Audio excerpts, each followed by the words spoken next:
Okay, slight burly here with Mr. Roberto Sharpe, my teacher. First one I want to bring up is Bagua. There's been a lot of things about Bagua. You walk in the circle around your opponent. What would be Bagua in the fight to you? Would it even, like, to the naked eye, could someone even say, oh, that was Bagua right there? Or would they see Maybe in a slow motion reproduction of it.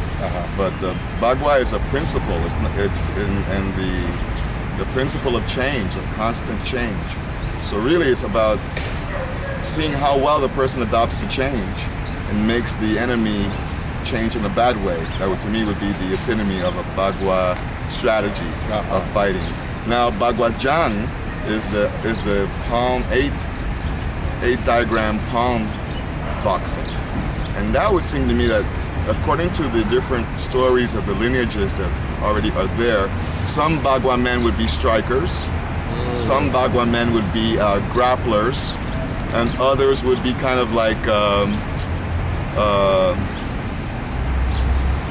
takedown artists, you know, knockdowns, right? So the Bagua's training tends to foster a sense of movement while doing something, as opposed to standing still and doing it, which can be which, as we see now in modern sports martial art of UFC style fighting and the like, is the man that can do it on the move that tends to do better than the guy who needs a situation where things are brought to him.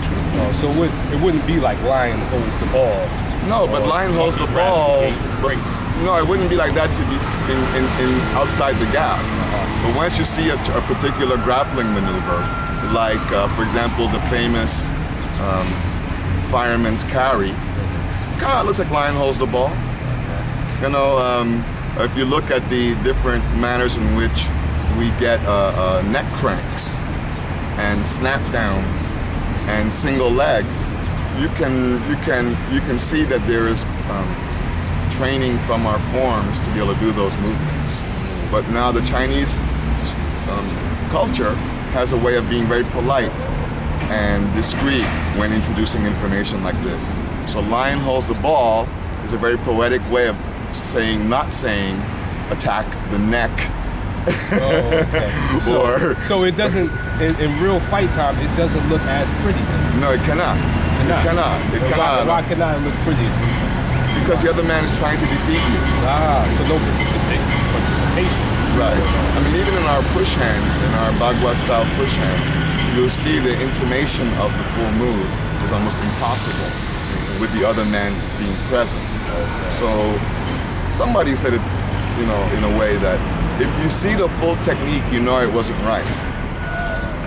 You know, so yeah, you know it wasn't a real fight. Well, let's take boxing. We all, I think most people can see shadow boxing. You can go to a boxing gym and see a wonderful shadow boxer. But is he the champion of the gym? You can't do what you want without adopting what you do to what the other man is doing at you.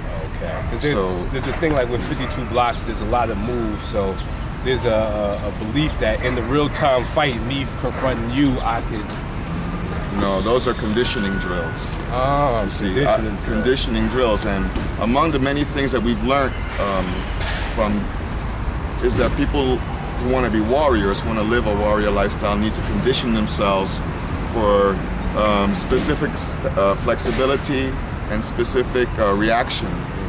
And that reaction time, most untrained people have a very big reaction time to when things are distressing them. Someone doesn't like you, your temperature goes up, your demeanor changes, your shoulders rise.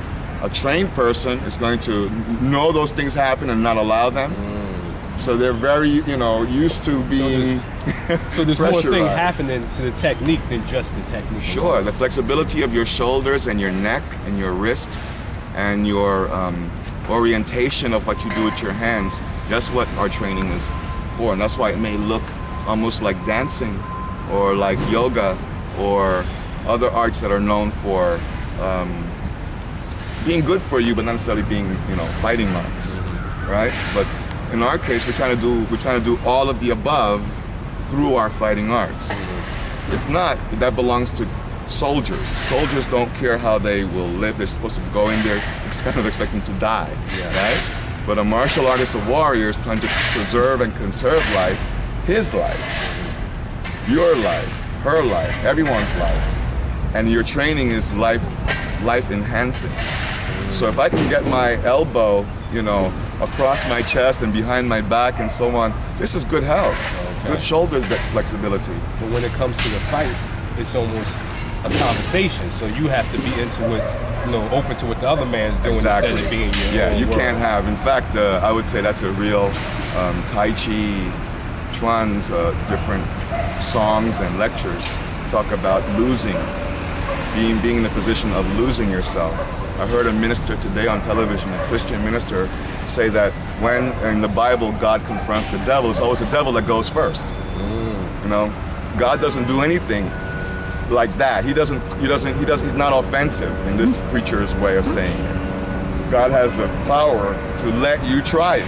Wow. Yes. And I right away I went to, you know, how that relates to Tai Chi, saying they attack first, but we arrive first. But you must attack the Tai Chi master for you to get the response. There is no Tai Chi offense. Okay. And there's also been something as far as footwork. How long have you been a martial artist, man? It's embarrassing to say how long. Maybe most of my life.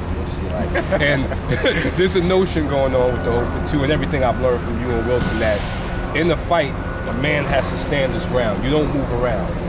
Yeah, I think that's a real misunderstanding of the reason we have feet and brains. And even the most, let's say, for the sake of making a statement about strength, who's the strongest, there's a strongman contest out there. I'm not a member of that strongman contest, you know, culture.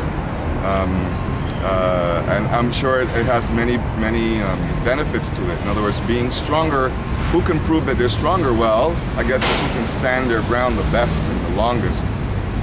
We have some of that in terms of wrestling, or you know, even ancient wrestling. Who could hold the ring?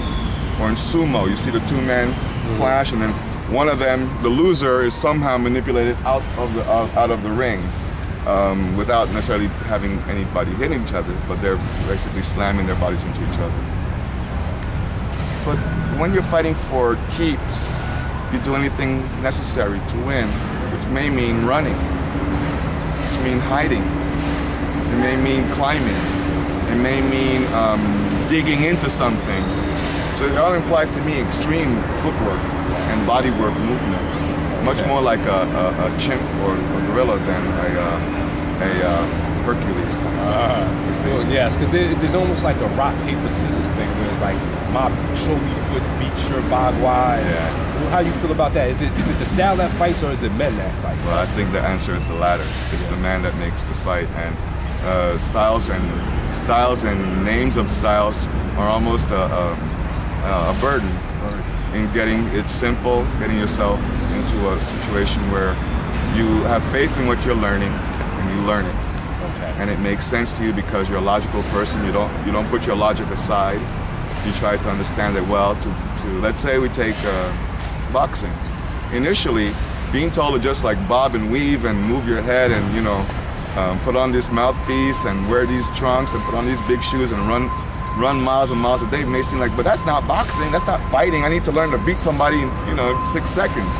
The guy has you jumping rope, doing sit-ups, neck work, putting you know, straightening out your punches for you. There's in the first 6 months to a year of a young boxer's life, there's almost no actual fighting.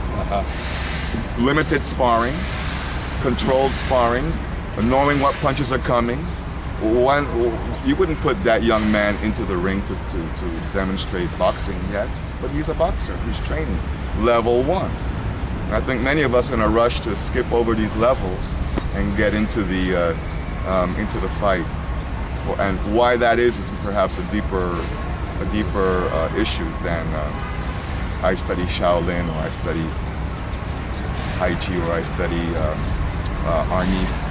It's more like there's a fear of seeming weak and a fear of losing. Yes. And the greatest philosophies of mankind tell us to to confront this fear and know it and not to deny it.